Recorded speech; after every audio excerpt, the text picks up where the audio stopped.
Las chacabanas más elegantes las consigue usted en Juan de Dios, Galería 360 y Avenida Luperón, casi esquina calle 7. Para damas y caballeros, diseños espectaculares. Juan de Dios, ahí usted encuentra chacabanas elegantes. Sígalos en las redes sociales como Juan de Dios Chacabanas y ahí usted verá todo lo nuevo que siempre tiene Juan de Dios.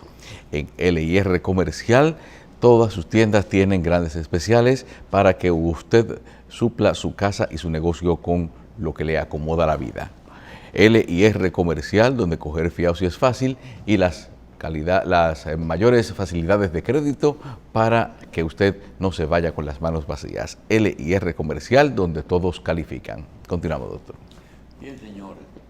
Yo no digo que el más difícil, pero uno de los trabajos más difíciles es el que nosotros realizamos, porque tan pronto terminamos el programa, tenemos que enfrentarnos a una serie de interrogantes, como por ejemplo, ¿qué voy a decir mañana? ¿Quién es nuestro invitado? ¿De qué vamos a hablar con ese invitado? ¿Qué quiere esa persona? Generalmente hemos estado tentados por un libro sobre el trabajo de los trabajos de opinión en televisión. Cuando usted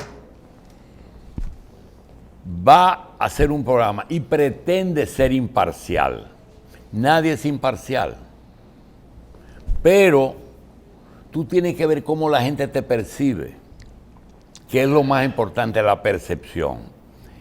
También en el comentario tú tratas de decir lo que tú piensas, porque esa es la razón por la que la mayoría de los productores contratan un espacio. Dice, caramba, es que yo no puedo decir lo que quiero.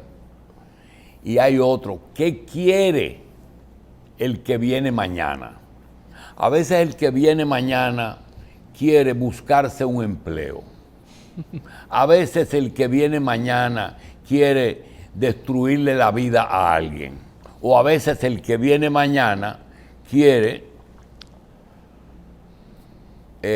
ayudar a alguien que necesita ayuda. Pero hay personas que tú no puedes definir ninguna de las tres cosas, porque ni se la están buscando, ni van a desbaratar a nadie, ni quieren ayudar a nadie. Entonces, todas esas cosas que uno tiene que vivir, pero no es un día, son 35 años que yo tengo en esto, adivinando, con una salvedad. No me puedo quedar en mi casa durmiendo, hoy no voy, que hable Carlos. Entonces, hoy que yo veo la agenda de invitados, digo, pero yo tengo que ir temprano, porque el invitado es una de mis grandes preocupaciones, pero es mía, no es de él, es mía.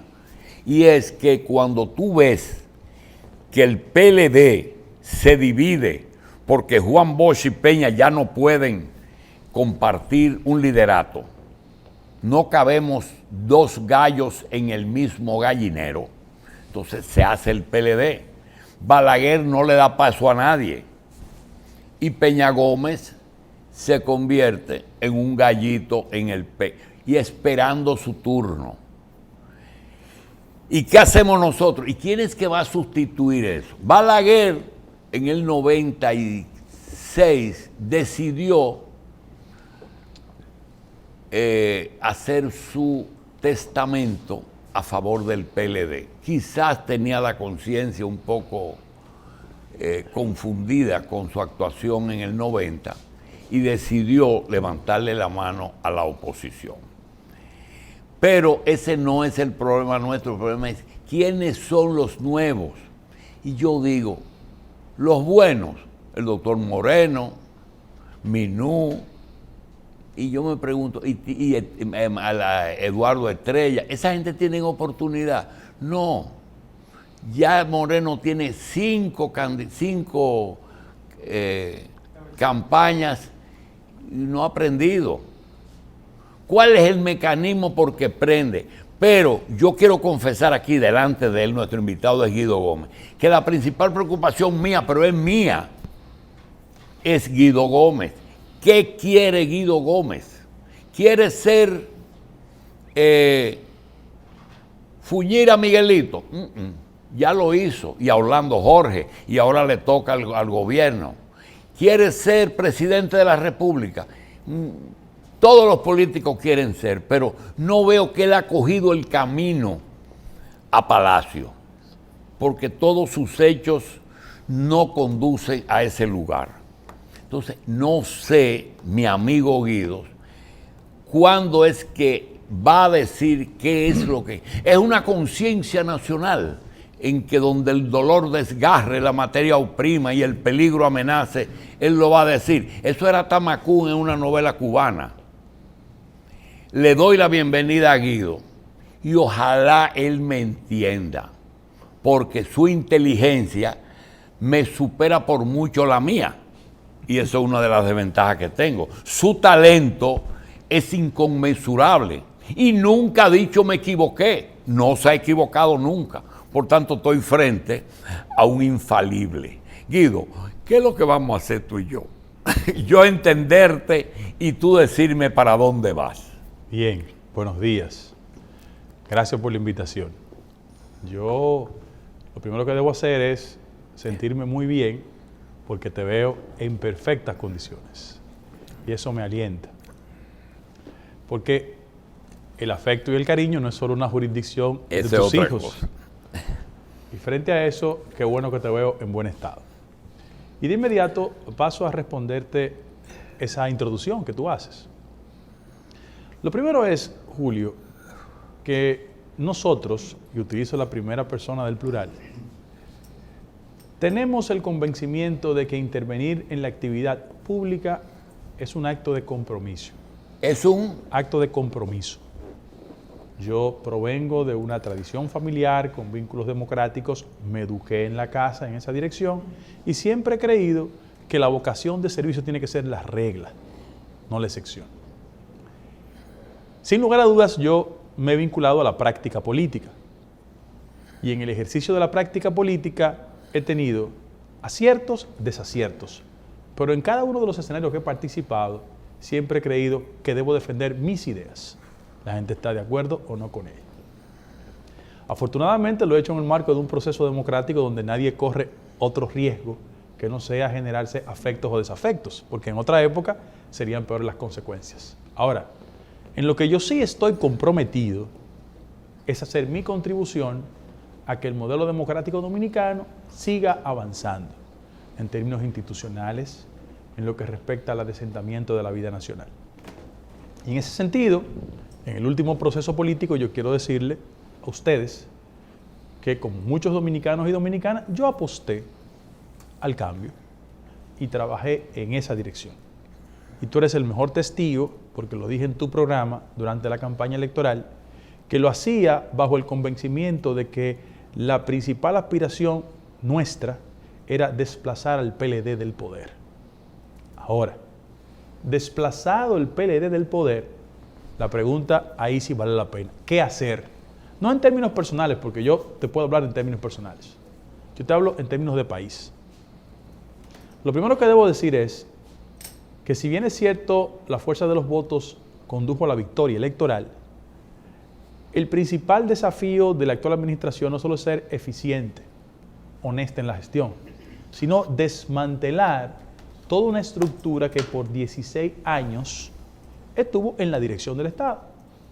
Y han sido los dominicanos y las dominicanas quienes han hecho una evaluación de la gestión de los gobiernos del PLD. Y en esa dirección yo quiero plantear lo siguiente. Las expectativas de la ciudadanía respecto a las elecciones del pasado 5 de julio están muy altas.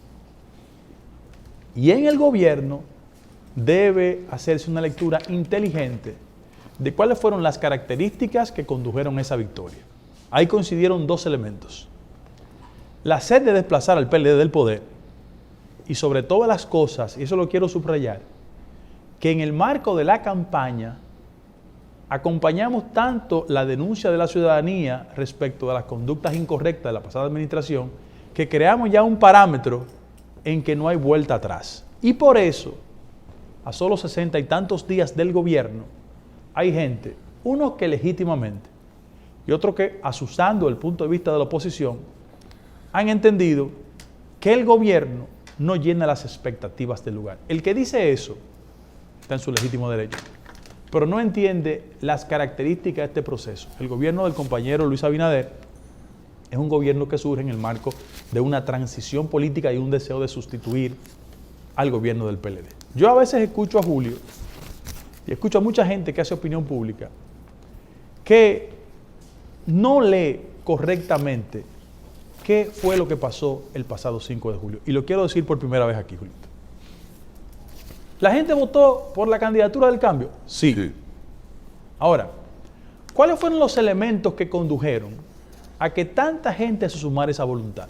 No solo el hastío, sino que los grupos, del punto de vista económico, que han sido hegemónicos en los últimos 15 o 20 años, entendieron que el aparato corporativo del PLD era tan poderoso que había que desplazarlo. Y por eso, en la construcción del gobierno del compañero Luis Abinader, mucha gente no ha entendido los espacios de participación designados que parecían invisibles en el marco de la campaña, y su nivel de visibilidad lo único que hace es que genera la sensación de hasta qué punto muchos grupos que no estaban históricamente de frente en las campañas electorales se sumaron a su proyecto. Yo siempre he escuchado a Julio y a otra gente hablando del tema de la sociedad civil.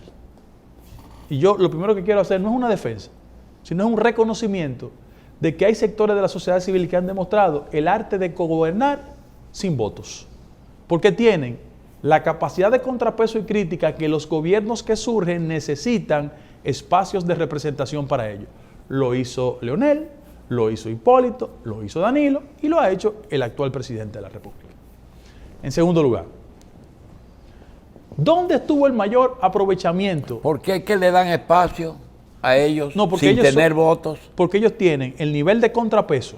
¿Cuál es el nivel de contrapeso? ¿Estados Unidos? No. Eso es un elemento. Ya. Sino que las banderas respecto del asentamiento de la vida nacional, hay una cuota importante que hay que asignársela a sectores de la sociedad civil que tienen más de 20 o 30 años en esa dirección. Y repito, todos los gobiernos han hecho una especie de uso de miembros de la sociedad civil correctamente. En ese mismo orden, el principal aprovechamiento de la fuerza victoriosa el pasado 5 de julio consistió en la división del PLD. Hay que decirlo. Si el PLD se hubiese mantenido compactado, la competencia política hubiese sido cuesta arriba. Aún con la unión de la oposición que logró la sociedad civil. Sí, la competencia iba a ser mucho más cerrada. Es decir, la fuerza de un PRD unido, de un PLD unido, pudo haber vencido esa unión, ¿verdad? No tenía muchas posibilidades, claro que sí. Es decir, que ese pedacito de la división de Leonel pesó mucho. Porque pienso que el aparato del Estado, sumado a la compactación del PLD, iba a ser un factor determinante de la elección. Exacto. Ahora, frente a ese acontecimiento, y hay un nuevo escenario en el país, la gente tiene que saber dos cosas. Que se quiere gobernar para hacerlo bien, pero se quiere gobernar con la idea de que lo más factible es compactar alrededor de las decisiones fundamentales del gobierno una mayoría electoral. De arrancada, la mayoría electoral no se puede construir con la fuerza política que usted ha desplazado. Usted establece pactos, entendimiento, políticas de reforma con el sector disidente. ¿Por qué? Porque en la lógica del gobierno, el PLD está perfectamente convencido que hay decisiones en el ámbito administrativo y hay decisiones en el ámbito de la persecución judicial que van a generar un distanciamiento automático e inmediato entre el gobierno y el PLD. Y por vía de consecuencia, un gobierno no puede actuar con el nivel de desamparo de creerse que solo como gobierno puede generar el nivel de simpatía respecto a decisiones fundamentales en el presente y en el futuro. En el PLD, los amigos del PLD saben que las auditorías que se habrán de levantar van a generar las ronchas suficientes y los procesos pertinentes para que desde el punto de vista del PLD haya una reacción. ¿Cómo ha reaccionado el PLD en estos últimos 60 días? De dos maneras. La primera dijeron, no están desacreditando, actúen, depositen instancias. La primera. Hay mucha diferencia entre esto que tú estás narrando y Lula en Brasil. Bueno, el fenómeno de Lula es diferente, pero lo que la lógica política siempre indica es que una fuerza victoriosa tiene la responsabilidad de hacer un gobierno decente, transparente y perseguir desde el punto de vista procesal a la gente que se va del gobierno y no se comporta correctamente. Porque ¿cuál es el problema? Pero Luis no es un Bolsonaro. No. Bolsonaro no es un invento de los sectores de derecha y conservadores de Brasil, que lo encontraron en el Congreso por muchos años y lo pusieron ahí. Ahora, vamos a devolvernos al caso de República Dominicana. Todo el mundo sabe que una de las mayores impugnaciones de esos sectores de la llamada sociedad civil y de núcleo ciudadano sin vinculación partidaria era el tema del adesentamiento de la vida nacional. Eso tiene repercusiones y consecuencias. Y en el subconsciente de la gente era tan importante el tema de la independencia del sector justicia que el gobierno nuevo colocó ¿a quién? Frente a la Procuraduría General de la República. A doña Miriam Germán. Para poner distancias entre la histórica práctica politiquera desde el Ministerio Público y una persona que tiene ribetes de independencia y una carrera en el sector justicia. Frente a eso, cualquier acontecimiento que se desprenda de ahí, nadie puede asumirlo en principio como un acto de persecución política. Repito, ¿qué hace el PLD? Dice, nos están persiguiendo, nos están desacreditando. Y ayer, en un acto de pragmatismo político, porque en el PLD tú puedes tener discrepancias con ellos, pero su dilatado ejercicio del poder le dio destreza y tienen un sentido práctico de la política y eso hay que respetarlo. ¿Qué ellos hacen en el día de ayer? Ellos, en el ánimo de generar la sensación de que nuevas fuerzas y nuevos rostros vienen al PLD, cosa que es correcta. Juramentaron 1000. Cosa que es correcta después de una derrota electoral, porque el sentido político indica eso. Ellos exhiben nuevos rostros y traen exponentes del aparato militar, ya en el orden civil, porque han sido retirados, que legítimamente, y un acto inclusive de compensación de su carrera, que ha sido siempre estimulada por el poder político, llegan a las filas del PLD. ¿Quiénes lo hacen? 3 importantes jerarcas militares. Los 3 últimos ministros de las Fuerzas Armadas. Bien. ¿Eso es algo nuevo? No. Cuando los gobiernos del PRD terminaban, mucha gente hacía intento y carrera de vincularse a la práctica política. Zorrillo Osuna por un lado, Soto Jiménez por otro. Eso es normal. Normal. Ahora, Valdés Hilario. Sí, que fue el PNVC, correctamente. O de Antonio Guzmán. Sí, pero después estuvo en el PNVC. Entonces, También. ¿qué estoy diciendo con esto? Que ahora el PLD está estructurándose para una defensa frente a eventos que en lo inmediato habrán de desarrollarse. Ellos quieren la compactación, generar la idea de que el partido sigue vivo, con un inconveniente de orden práctico, porque la figura esencial de ese partido no tiene posibilidad constitucional de presentarse, porque hay que decirlo, materialmente Danilo Medina no tiene posibilidad. Guido, lo de Wessing fue al revés. Correcto, fue a la inversa. Se fue al civil. También, civil primero y después a la Guardia. Exhibe un equipo económico totalmente diferente a la parte política. Sacaron, pero mira, quien sale a esa defensa es un equipo económico. ¿Quién habla? Mira por qué, Michelle. Porque el instinto de la política está fuera de discusión. Repito, un partido que tiene 16 años en el gobierno sabe cómo manejarse. ¿Por qué cuando el gobierno le desmantela las políticas económicas, ellos colocan a 4 personas sin asociación al viejo orden político? Porque la marca partido del PLD estuvo afectada en la campaña electoral y se ha dañado.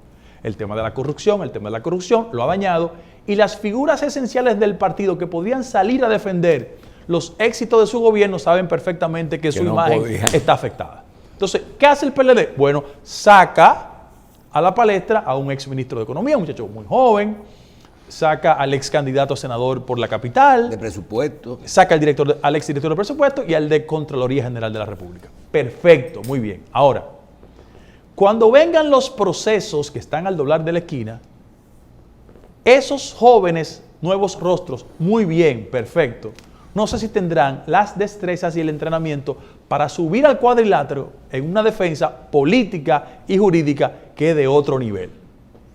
El primer tramo ellos lo hicieron. Vamos a enseñar estos rostros no comprometidos, no hay problema. Ahora, cuando vengan los procesos, es otra cosa. Segundo lugar, ¿por qué los militares?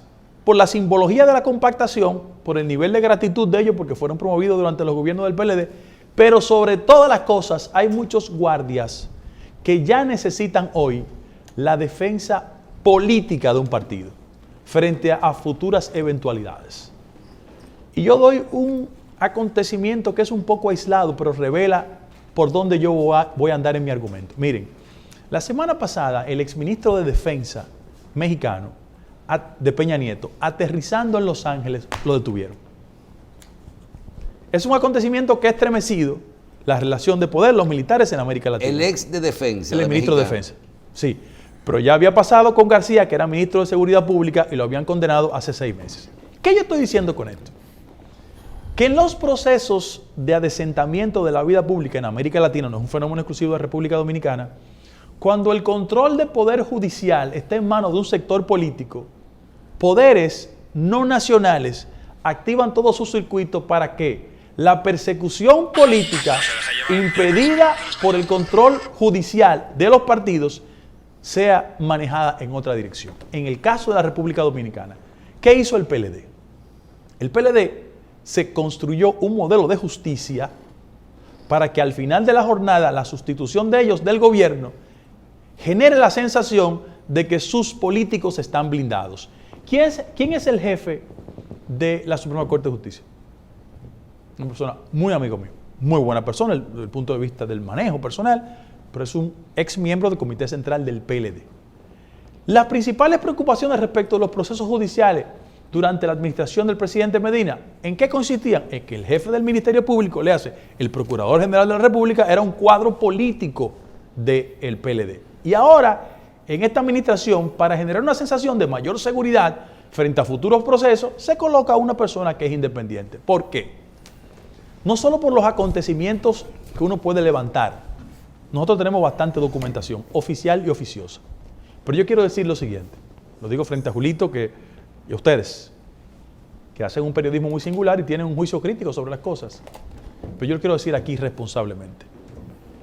Si durante estos 4 años no se lleva a la justicia a gente del PLD, no valió la pena el esfuerzo de victoria, pero sobre todas las cosas al PRM lo van a escupir en las calles del país.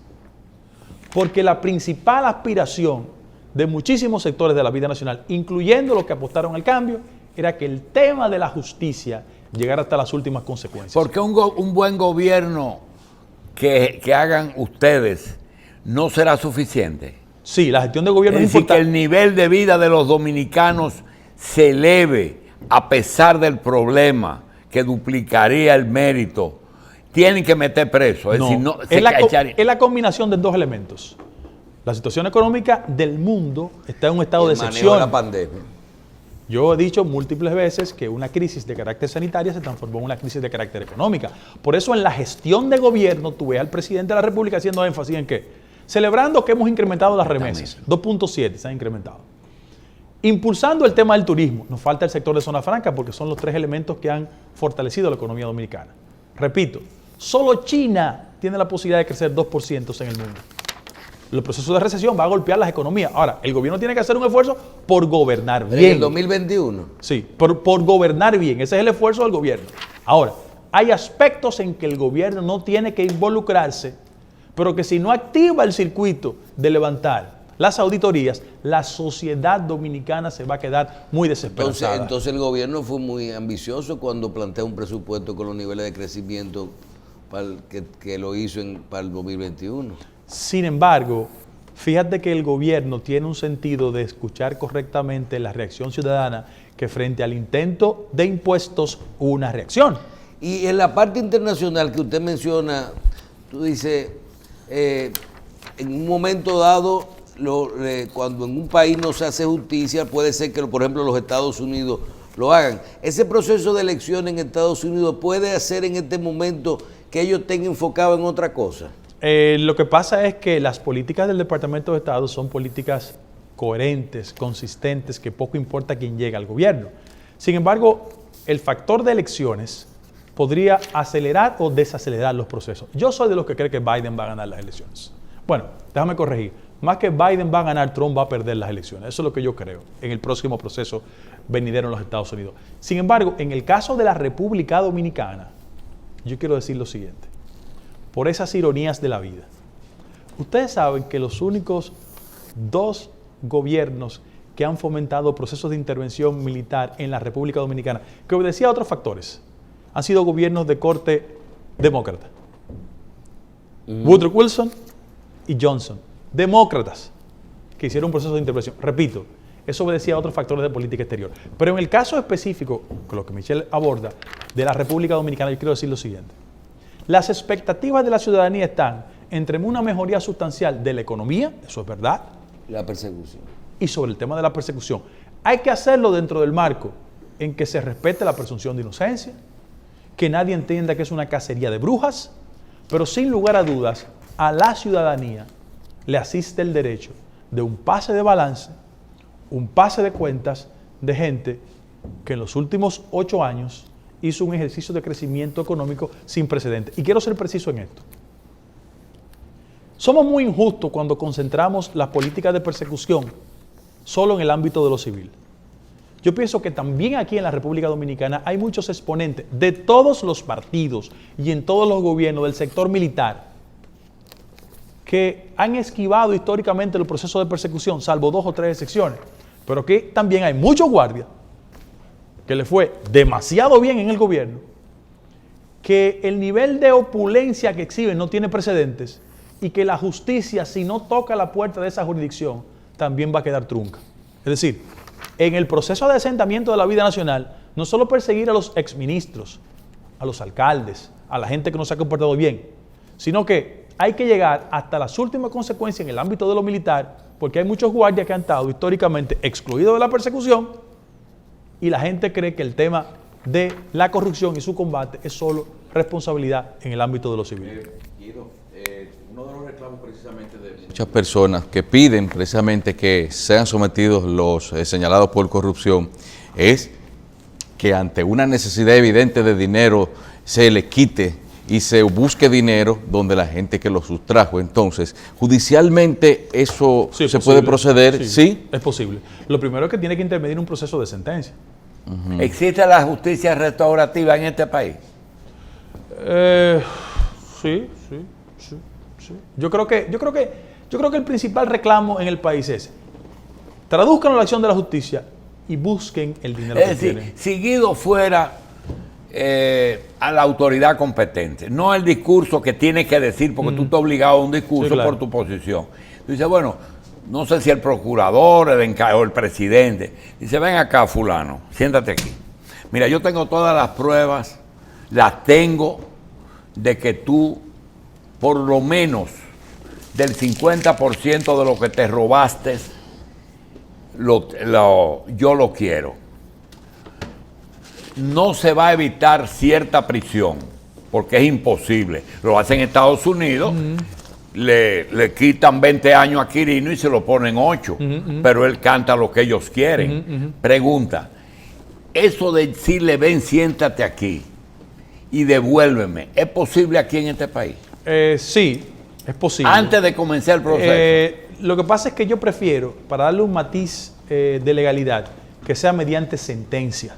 Primero la sentencia y después la negociación. Una pregunta. Mira por qué, aunque es jurídica la persona, pero el acuerdo que hizo Odebrecht, donde reconoce el 92%, 92 millones de dólares de soborno, y que eso implica un reconocimiento de la corrupción y pagar el duplo de lo que reconoció pagar. ¿Qué es lo que ha Eso pasado? no es justicia restaurativa y no implicó prisión. No, sí, hay prisión. Porque Aquí. los imputados, no. Ese es un acuerdo que lo hizo la compañía como tal con Procuraduría Pero General de ese la República. acuerdo no liberó, por ejemplo, a sus ejecutivos. No. Ese acuerdo eximió de la justicia. Ese caso sí. Lo que pasa es que en lo concerniente a la República Dominicana, una combinación de reparación pecuniaria, en el caso del dinero, pero también procesos. Y eso que usted me explicó en un programa un día de que también a nivel jurídico uno tiene que respetar los acuerdos internacionales. Claro que sí. Por ejemplo, esa gente estaban siendo juzgadas allá. En la jurisdicción y norteamericana. todavía aquí no estaban siendo juzgadas. Había una presunción de inocencia. No, la presunción de inocencia tiene que prevalecer. Pero en el caso específico de Odebrecht, hay mucha riqueza en las sentencias que emanaron del proceso. Por ejemplo, a mí me llama mucho la atención el hecho de que en esa sentencia existe la siguiente argumentación respecto a algunos de los imputados. Dice, miren, no hay una correspondencia entre sus ingresos formales y sus gastos. Y si no hay una justificación, eso se llama lavado de activos. Sí, pero la condición de funcionario público... mandó una carta, creo que a la procuradora, pidiendo que evalúen 10 declaraciones juradas de los 10 principales funcionarios del gobierno pasado. Porque es una burla en este país. Mira, la declaración jurada de bienes es un acto que en muchas formas expresa lo que usted tiene de manera sincera y otra, la gente proyecta lo que se va a robar. Y eso pasa en todos los gobiernos. Yo te doy un ejemplo. La Procuraduría citó la semana pasada a 3 personas, entre ellas uno del PRM, alcalde de una demarcación, Pedro Brán. Y yo quiero decirte públicamente que cuando yo vi la declaración jurada de bienes de muchos de mis compañeros, me hablaron mentira, me tenían engañado porque yo no sabía que tenían ese nivel de patrimonio. Mucha gente. ¿Qué te estoy diciendo? Que no hay un nivel de sinceridad en el tema de la declaración jurada de bienes. Yo te doy otro ejemplo. El ingreso público está ahí consignado. Hay un tema que va a salir en los próximos días que le voy a decir lo siguiente. Un jerarca militar de mucha importancia que por su condición él generaba un salario mensual. Bueno, ese salario mensual por 24 meses lo estuvo depositando en su cuenta en el Banco de Reservas. No lo tocó. Nunca lo tocó. Y la pregunta que hace la autoridad o cualquier ciudadano, ven ¿De acá, qué vivió? ¿y de qué usted vivía? Usted no pagó luz, sus hijos no iban al colegio. Bueno, él tiene que explicar, independientemente de la presunción de inocencia, por qué eso pasaba. Yo te quiero decir... ¿Y si tiene una compañía, otros ingresos? En ese caso no. No. No. Entonces, por ejemplo, yo estuve evaluando el salario que reciben históricamente los jefes del cuerpo de ayudantes. Salario. Y me doy cuenta que un ex tiene estilos de vida, inversiones que no se corresponden con sus ingresos. La presunción de inocencia tiene que prevalecer, pero él tiene la obligación de dar una explicación porque de conformidad con la ley, cuando usted concluye una gestión, la declaración jurada de bienes tiene que consignarse con transparencia y determinar, yo soy Guido Gómez Mazara, cuando yo ingresé al gobierno tenía tanto y cuando salí tenía tanto. Eso es un esfuerzo de asentamiento de la vida nacional. Y yo pienso que aquí hay que acompañar a la autoridad judicial en esa dirección. Entonces, que a veces, como le comentaba yo al doctor en estos días, hay detalles en lo referente a lo castrense que a veces dicen, no, eso es seguridad nacional. Por ejemplo, no se puede hablar de que... No, eso no es una excusa. El ardid de que esos recursos de seguridad nacional sirven para enriquecerse, no. No, pero aquí se es más flexible con los militares, inclusive con la misma ley de compra y contratación. Sí, pero aquí hay precedentes de militares que fueron... Cuervo Gómez estuvo preso. Un ex jefe de Fuerza Aérea por el caso Tucano estuvo preso. O sea que hay precedentes. Aquí nadie puede venir con ese argumento. Lo que estoy diciendo es que la lucha contra la corrupción no puede ser circunscrita al ámbito de lo civil, sino al ámbito de lo militar también. Doctor, y dentro de este proceso, usted habló de la crisis económica que se ha generado, tenemos también lo que es esto de la justicia que procura la sociedad dominicana, pero hay un dato que va atado, yo digo que a ambas cosas, que es a la austeridad y a buscar que los recursos el uso de los recursos sea más eficiente. Y vemos un grupo de funcionarios importantes renunciando a sus gastos de representación, a su salario, la guerra ahora con el tema del barrilito, del cofrecito, de la Cámara de Diputados, del Senado y todo esto, si lo que ganamos no tenemos que renunciar o si es correcto. Y una solicitud del mismo presidente de la República que dice, en el próximo presupuesto le voy a someter al Congreso que elimine el 50%, por lo menos de ese año no electoral, al presupuesto de los partidos, del cual parece ser que tanto a la Fuerza del Pueblo como el Partido de la Liberación Dominicana le van a contestar en esta semana que no están de acuerdo. Bueno, lo que pasa es que un gobierno en las actuales características y circunstancias necesita de gestos que revelen sintonía con la aspiración de las mayorías nacionales. El país requiere de un sacrificio. Y cuando el presidente de la República dice eso, es lo que genera una especie de empatía entre el reclamo popular que usted no le puede exigir a los de medio y a los de abajo cosas como usted no lo cumple arriba. Hay cosas en el gobierno que evidentemente hay que mejorarlas. Pero la señal que hay que darle a la sociedad es que el sentido de sacrificio comienza por el gobierno. Y yo, por ejemplo, aplaudo el hecho de que si el año que viene no hay campaña electoral, el presupuesto de los partidos políticos se ha reducido sustancialmente. Reitero, eso es en el marco de la lógica del sacrificio colectivo.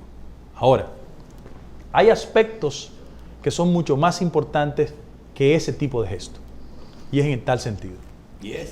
En tal sentido. Él lo trajo. Que el proceso actual no puede desdibujar la responsabilidad del gobierno o de los gobiernos con los sectores que en el marco de la crisis han sido más impactados producto de la situación de desventaja. Los sectores más desfavorecidos no solo quieren el gesto de un gobierno, sino quieren que las políticas públicas impacten favorablemente en esos sectores. Hablo del sector salud, hablo del sector de educación, hablo del tema de la seguridad y del acceso a los productos que se consumen mayoritariamente en el país. Guido, hay cosas que yo entiendo. Por ejemplo, el hecho de que el gobierno le dé tanta importancia a un buen gobierno como a la persecución de la corrupción. Bueno, se habló tanto de eso que había que actuar. Eso lo entiendo. Ahora, la posición tuya en el PRD, en principio la entendía, después me perdí. No era justo que un partido como el Partido Revolucionario Dominicano, que inclusive en el área de la corrupción tú tienes muy poco que señalarle en su historia completa, con Bosch, con Peña y con sus gobiernos de Guzmán. Lo de Salvador fue por 3 Toyota. La pregunta es cierto que no se merecía que una persona que por una coyuntura cogiera ese partido para hacer negocio? Yo lo entendía y veía que tu norte era impedir que eso terminara como una pulpería. Lo que no entendía es pues cuando ya llegue el momento en que se pone de manifiesto que Miguel Vargas terminó y que tu labor ahí terminó, ¿por qué te vas para el PRM y no sigues luchando por tu partido? Excelente pregunta. Si tú podías perfectamente asumir el trabajo que tú hiciste, porque hoy Miguel no puede ni hablar. Excelente pregunta. ¿Quién te ha dicho que esa aspiración ha concluido?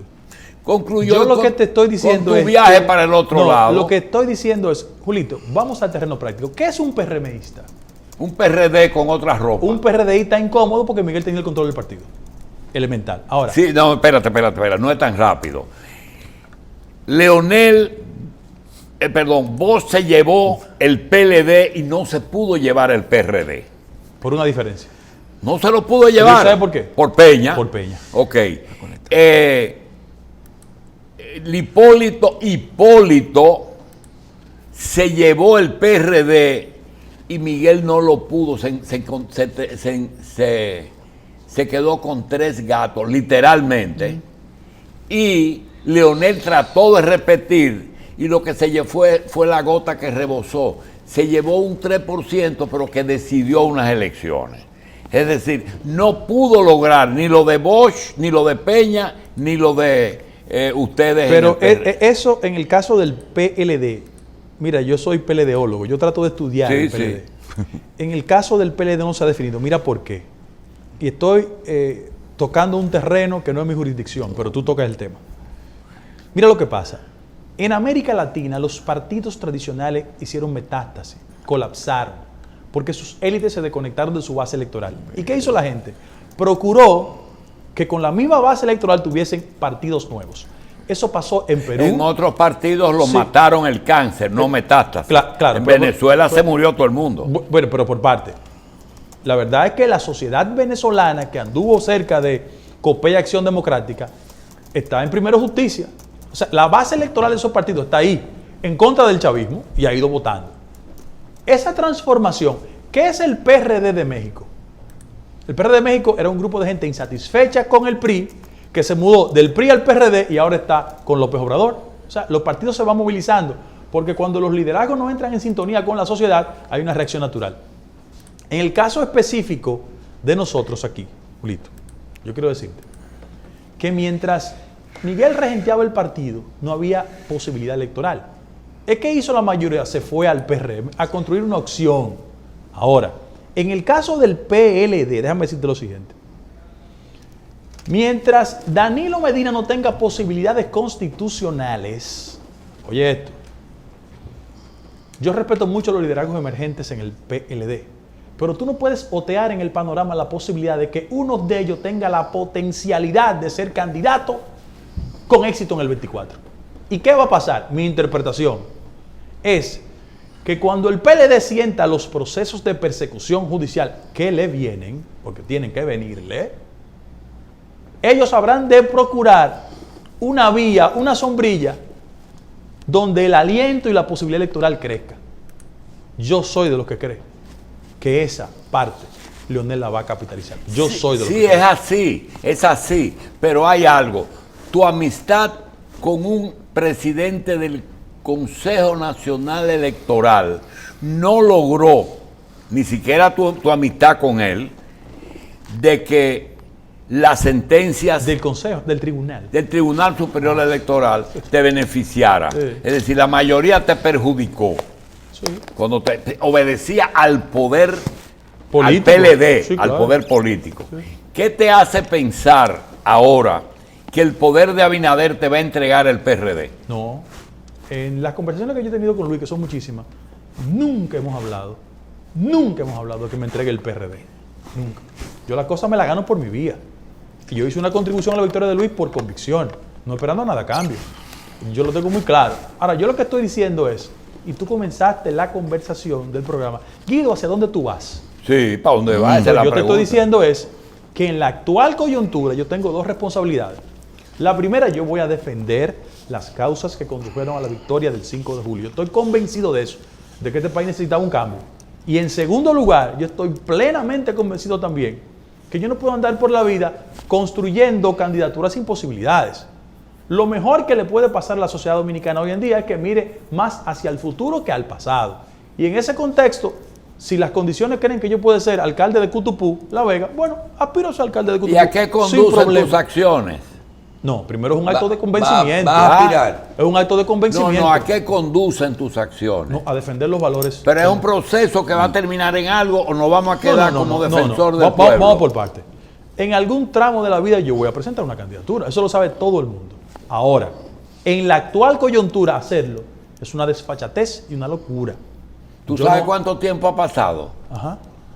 12 de Leonel y 8 de Danilo. Tú sabes que yo tengo fascinación por la historia, ¿no es verdad? Yo tengo fascinación por la historia. Te voy a responder con el sentido de la historia. Sí. Bien.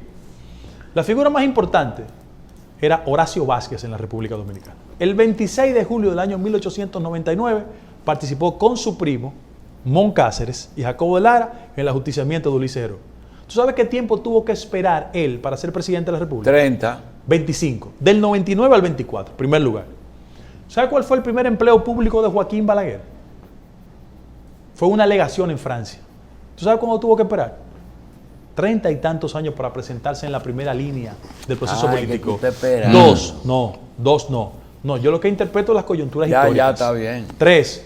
¿Tú sabes lo que era Hipólito? Fue ministro de Agricultura en el 78. ¿Tú sabes cuándo fue presidente? En el 2000. Danilo Medina era presidente de la Cámara de Diputados en el 91. Fue presidente cuando en el 12. Aquí la gente tiene un sentido de la velocidad que no se corresponde con la racionalidad. Ahora, en esta coyuntura, al que le tocó de mi generación es a Luis. Y yo me siento bien. Pero tú dijiste Y algo yo que me no siento puede, bien. pasar, no puede pasar por ahí. Tú hablaste de dos cosas. La primera, ok, defender esto y defender por lo que votó la gente, el cambio y mi cuota en esto. Ahora, ¿tú vas detrás del PRD? Yo voy a contribuir a la unificación de esa la voz. voluntad de los sectores democráticos en la República Dominicana. Bien. Entre ellos el PRD, el PRM y mucha gente. El doctor del Castillo te tiene una pregunta. Sí, claro. Cristino, adelante. Adelante, Cristina, buenos días. Amigo mío, toda la vida. Buenos días a todos, buenos días a Guido Gómez Mazara. Guido, quisiera saber si entiendes que el gobierno de Luis Abinader encontró ya su rumbo en estos 2 meses y si el camino que está trillando, si la respuesta es positiva, es el correcto. Ok, miren, yo juego baloncesto desde muchacho. El gobierno actual, yo hago un paralelismo con el juego de baloncesto. Cuando un jugador tiene muchos años en el banco y lo entran a la cancha, necesita un ritmo, porque no penetra correctamente, no hace los tiros correctos, pero después toma el ritmo del juego. Se acopla. Bien. ¿Cuál es el problema? Que nosotros debemos de reconocer que el ejercicio gubernamental requiere de un ritmo. Y junto a las expectativas ciudadanas que existen, mucha gente entiende que hay cosas que debemos mejorar. Yo estoy de acuerdo con que hay cosas que debemos mejorar. Y como yo no tengo temas vedados, Cristino, yo respondo con la responsabilidad adecuada. Yo prefiero 1000 veces una persona que en el ejercicio público pretenda, en el marco de los errores, mejorar y asumir con humildad los yerros, y no quien, con un dilatado ejercicio del poder, la fuerza de la marrulla, lo haga siempre apto y disponible para las prácticas de corrupción. Lo mejor que le ha pasado a la actual administración es equivocarse, reconocer y mejorar. Ahora, lo que la sociedad dominicana no va a perdonarle es que a la vuelta de 8 meses se sigan equivocando con lo mismo. Yo estoy clarísimo. Segundo lugar, yo hablo de la gente, yo escucho a la gente diciendo, no, impericia. Bueno, sí. ¿Cuál es la pericia que tenía el PLD en el año 96? Ninguna. No habían administrado una pulpería. Entonces, los sectores que no tenían la pericia y que en el acumulo del ejercicio del poder cometieron muchos errores, están diciendo a Luis, no, Luis no tiene la pericia del lugar. Ahora, yo soy una persona que tiene conciencia crítica. ¿Cuáles son las cosas que yo creo que el gobierno, que yo trabajé 100%, que me siento orgulloso de haber trabajado por él y lo voy a defender, tiene que mejorar? Yo quiero decirle aquí, con la responsabilidad que me caracteriza. Primer lugar, un partido con las características del PRM, que es de origen PRD, necesita que su gobierno se parezca en el diseño de políticas públicas y en su comportamiento a la base electoral que lo condujo a la victoria. Ya. Sí, pero precisamente... ¿Por qué? Porque los adversarios de nosotros, tienen un argumento de descalificación que en la medida que la gente entienda que se corresponde por la verdad, nos genera un daño. Guido, ahí mismo, sigue ahí. El PLD, con el poquito de Leonel, venció a un bloque de oposición. Correcto. Pero ese bloque de oposición tiene una particularidad de que sin el bloque de oposición, el PRM tendría su tamaño exacto. Pregunta, si tú logras que ese poquito de Miguel con el logo se una a su origen, que es el PRM, ¿tú crees que se convertiría en la primera fuerza política del país? Sin lugar a dudas. Y yo voy a trabajar 24 horas para eso y unificar toda la voluntad democrática alrededor de nosotros. Sigue. En ese mismo orden. ¿Cuál es el argumento que utilizan históricamente contra los sectores democráticos que llegan al poder?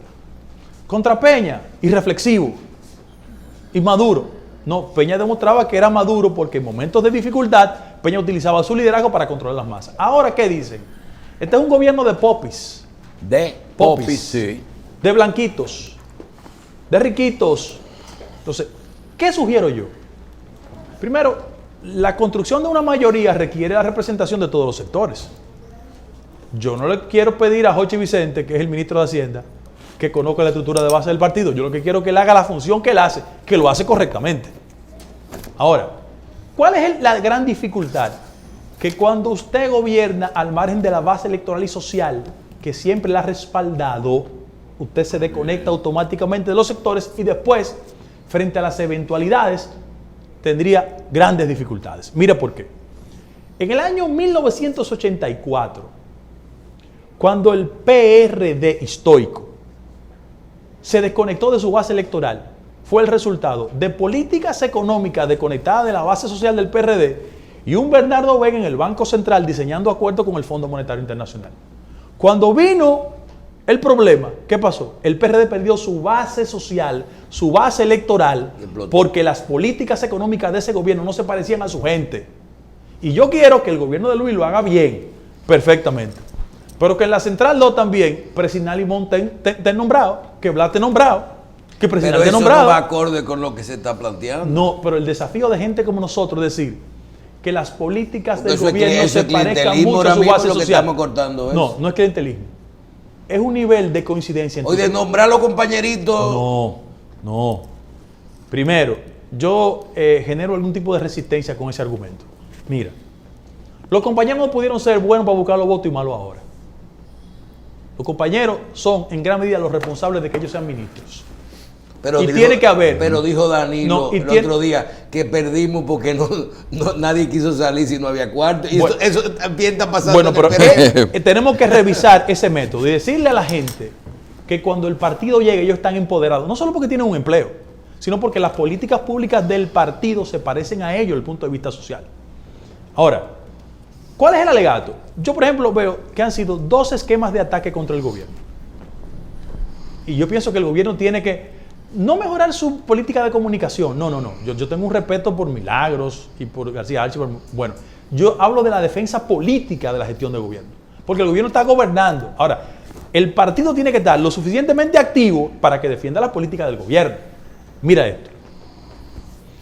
2 líneas de ataque. Dicen, bueno, tema de Punta Catalina. Hay una reacción del ministro de Energía, nuestro, y Minas, y hay una argumentación del gobierno, fundamentalmente de mi amigo Jaime Aristi. Quiero decir que soy muy amigo de Jaime. No coincido como políticamente con él, pero somos amigos. Mira las cosas de la vida. En esa disputa muy lógica y muy legítima, ¿usted sabe quién tiene la argumentación, la rigurosidad y el fundamento y la formación académica para el debate? ¿Quién? La tiene Antonio Almonte. Doctor en energía nuclear. Doctor. Una expresión para contrapesar el argumento de que esto es un gobierno popi. Mira. Doctor en energía eléctrica. En Londres, graduado. De Villamella, Santo Domingo Norte. Es una expresión de que un partido con las características del nuestro, cuando llega al gobierno, la gente humilde tiene participación. Primer ejemplo. Roberto Fulcar, que yo veo mucha gente dándole funda a Roberto. Y que en el marco de una situación actual, una gestión de educación es un poco difícil, eso hay que entenderlo. Pero yo quiero decir a la gente que ataca a Roberto lo siguiente. En los últimos 20 años, en este país, usted no ha tenido ningún ministro de educación con la formación en el sector que ha tenido Roberto. Los últimos 2 ministros de educación no tenían vinculaciones con el sector. Ni lo tenía Amarante Baret, ni lo tenía el otro ministro. Melanio. No, Melanio sí No, lo es que tenía. Melanio, Hablo de los digo, 2 Melanio, No, últimos. no, al arquitecto. Hablo de los No, 2 yo te digo últimos. que Melanio sí la Melanio tenía. sí. Hablo de los 2 últimos. Ni Navarro, ni Amarante Baret. Sin embargo, fueron ministros de educación. Y Peña Mirabal tampoco. Ni Peña Mirabal. Verifica los antecedentes que tiene Roberto, que es doctor en educación de paso. Sin embargo, cuando el partido se deja acorralar bajo el esquema de que son popis, son blanquitos, están desconectados, nosotros tenemos la responsabilidad de sacar ese tipo de rostro. Y digo algo también respecto de lo que dijo Cristino. El presidente de la República no puede ser el racionalista público de su gobierno. Yo veo a Luis muy afanado en su legítimo derecho de vender la gestión del gobierno. Contestar todo. Yo pienso que existe el personal con la capacidad, con el talento, con la formación. Los gobiernos tienen sus características. Tú decías, bueno, Leonel tenía de un ministro de presidencia ¿a quién? A Danilo. Y cuando se fue Danilo, trajo a César Pira. Tenía un ministro de presidencia. El pasado gobierno, Danilo, ¿quién tenía? Político, Gustavo Montalvo. ¿Cuál es el problema? Que Luis a veces tiene que hacer un esfuerzo. Yo le digo a Luis porque somos amigos, pero es el presidente de la República. Uno a veces no tiene algún tipo de control protocolar. Pero bueno, Luis Abinader, el presidente de la República, a veces tiene que hacer tanto esfuerzo en la defensa de las relaciones públicas, de la gestión de gobierno, porque amerita, necesita una defensa política y un bumper de políticos que hagan una defensa. ¿Por qué? Porque un presidente se torna muy vulnerable cuando se constituye en relacionista público de su obra. Y frente a eso, esas son de las cosas que hay que mejorar. ¿Por qué no quisiste un cargo de ministro que te ofrecieron? Mira, es la primera vez que lo voy a decir, públicamente. Todo ser humano debe tener conciencia de cuáles son sus atributos y sus limitaciones. Tú no tienes limitaciones. Déjame decirte por qué. Mira cuál es mi limitación. Yo siempre ejerzo la colaboración molestosa. Porque yo digo lo que pienso y la gente no reacciona. Con Hipólito me pasaba lo siguiente. Yo entraba al despacho. Pasó algo. Dice, no pasó nada. No, dime, porque nadie me dice nada y tú me lo dices. Entonces, ¿qué pasa? Yo con Luis, por un problema generacional, lo tuteo, le digo un sinnúmero de cosas, y yo pienso que yo soy más efectivo en este tipo de distancias que en el gobierno. ¿Por qué? Porque el gobierno, por una naturaleza de obediencia, me puede limitar y yo puedo ser mucho más efectivo. En primer lugar. Segundo lugar. Yo esperaba que tú fueras como un Atuey con Salvador, que le salía al paso a todo. No, Luis tiene su estilo. Luis tiene su estilo y eso hay que respetárselo. Yo pienso que a él lo acompaña gente en Palacio. Mira, Paliza es una persona con capacidades, tiene sus talentos. Miguel Seara sabe defender perfectamente el tema económico. Milagro hace su contribución. Antoliano, yo me siento dignamente representado en Antoliano, un abogadazo, una persona correcta, tranquila, con equilibrios. Con el señor Macarrulla no tengo ningún tipo de... Ya tendrán la experiencia. No tengo ningún tipo de... Pero no tengo prejuicio contra él tampoco. Yo estudié con Minervita, su hermana. Tú no la tenías con Hipólito y la obtuviste. Exacto. Era un muchachito. Exacto. Doctor, entonces el principal problema desde el punto de vista de opinión pública y de imagen del gobierno actual es la percepción y vamos a decir esa búsqueda constante de que actúen como predicaron, sí, dejando el barrilito, recortándose los recursos, bajándose los sueldos. Pero yo saludo la actitud de Eduardo Estrella y de Antonio Taveras en el Senado. Sí, lo que pasa es que yo creo que se te quedó algo. Si tú coges los gobiernos del PLD y revisa esas posiciones, por ejemplo, don Antonio Guzmán buscó a don Héctor Inchaute y a Federico Enrique. Dos estrellas. Y tú coges a Virgilio Alcántara, Miguel Guerrero, es decir, tenían personas de peso. Sí. Sin embargo, tenemos que esperar que todo el mundo coja experiencia. No, lo que pasa es que todo gobierno necesita una gente con la cultura política indispensable para hacerle las previsiones del lugar. No hay que estar en el palacio. No hay que estar en el palacio para eso. Pero al gobierno hay que ayudarlo. Hay que ayudarlo. Y hacerlo de buena fe. Sobre todas las cosas, gente como yo. Julito, yo lo quiero decir públicamente. Yo me siento muy satisfecho con la victoria de Luis. Y yo lo voy a defender. Y no tengo relaciones ocultas ni subterráneas. No tengo vínculo con el sector eléctrico. De ninguna naturaleza. ¿Con el sector? Eléctrico. No tengo vínculo de ninguna naturaleza. Estoy litigando contra resoluciones que emanan del sector eléctrico. Viejas, pero no tengo vínculo. De paso. Tú no tienes vínculos. De ninguna. Aunque sea, no es con el eléctrico, de eso ya a mí me consta. Con el sector de Leonel. Vínculo. Vínculo. Mira cuáles son mis vínculos con Leonel. Mira lo buenos que son. Los jueces de Leonel me daban funda en el Tribunal Superior Electoral. Yo le digo, yo soy el amigo más raro suyo, porque todos los jueces suyos me votaban en contra en el Tribunal Superior Electoral. Mira el vínculo que tenemos. Te digo otro vínculo, Julito. ¿Quién fue que llevó el caso del PM a la justicia? Yo.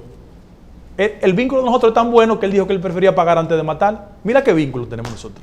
No, yo tengo relaciones personales y amistosas con Leonel Fernández. Porque a mis amigos lo determino que yo soy el que sé quiénes son mis amigos. Y él, debo decir, tengo mucho que no lo veo. Pero voy y lo veo y hablamos. Y hablamos de dos cosas fundamentales. De literatura. Inclusive, acabo de comprar un libro que se llama La sombra del presidente, que se lo voy a mandar, de paso. Y hablamos de baloncesto. Pero yo hablo de los mismos temas con Miguel Seara, que está en el gobierno. Así. Muy bien, para terminar, ¿cuál es y cuál fue el elemento determinante cuando toda la sociedad dominicana que se oponía al PLD decidió que era Luis Abinader el candidato ideal para ese momento y así resultó y ganó? Luis estaba en el lugar indicado en el momento indicado. Y él enseñó que él podía sacar el clavo sin romper la tabla. Lo demostró. Y además, él construyó un respaldo en sectores económicos hegemónicos con una aparente invisibilidad. Pero en el terreno práctico, sí. Yo lo que sí creo es que hay que hacer una combinación entre esos grupos y la dirección media de la sociedad y la base social del PRM para hacer un gobierno armónico. Pero yo voy a defender a Luis. Bien. Guido Gómez, gracias. Doctor, antes de irnos a la pausa, en los últimos 2 o 3 procesos de elecciones, sobre todo en Estados Unidos, usted y yo hemos tenido Invíteme tenido una la semana oportunidad. Si hacemos Sí, claro. de hoy, ¿quién gana las elecciones? No, la va a ganar Biden. Pero más que Biden, la va a perder Trump. En Estados Unidos, los experimentos de outsider, y aunque Trump es un candidato republicano, él es un outsider, no son experimentos de larga duración. No repite. Nos Yo vemos la otra pienso que semana. la próxima semana. Bien, Para gracias. solo hablar de la elección norteamericana. Gracias, Guido. Ok. Bien, pausamos.